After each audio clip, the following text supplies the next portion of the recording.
Hello guys, so good morning. Ito na naman tayo. So we are now on our 7th day of the Misa de Gallo. So kakagising ko lang, medyo sleepy pa kasi kulang pa sa tulog. Tagal ako nakatulog kahapon, kanina, shall we say.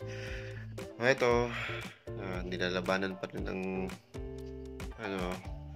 antok. So yan, so maliligo na tayo. Ito yung tuwalya.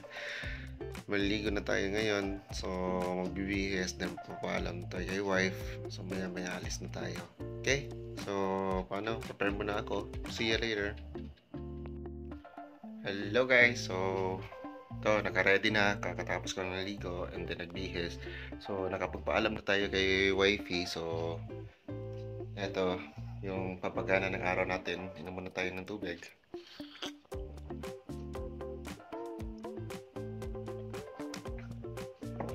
Okay, so we are now ready. So paalis na tayo. So tara, puntahan na natin yung motor, paandarin na natin, and then may alis na tayo.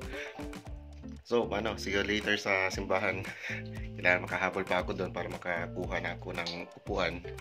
So see ya. Time check nga pala before tayo alis. So nasa mga 3:30 na. So at least pabiyahe pa tayo doon, and then pipila pa para makahanap ng mauupuan. Okay?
Kining bata ang akong gipangayo sa Ginoo, o ginuhog niya ang akong pag-ako.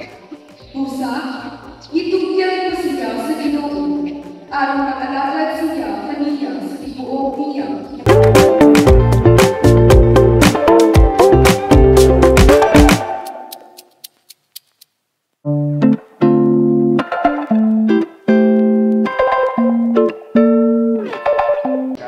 Kasi, bukan seperti semua penunjuk dan kehidupan mana. The heart is full, the mouth speaks. Kung puno ang iyong kasing-kasing sa grasya ng Ginoo, bukan seperti sa iyang awin.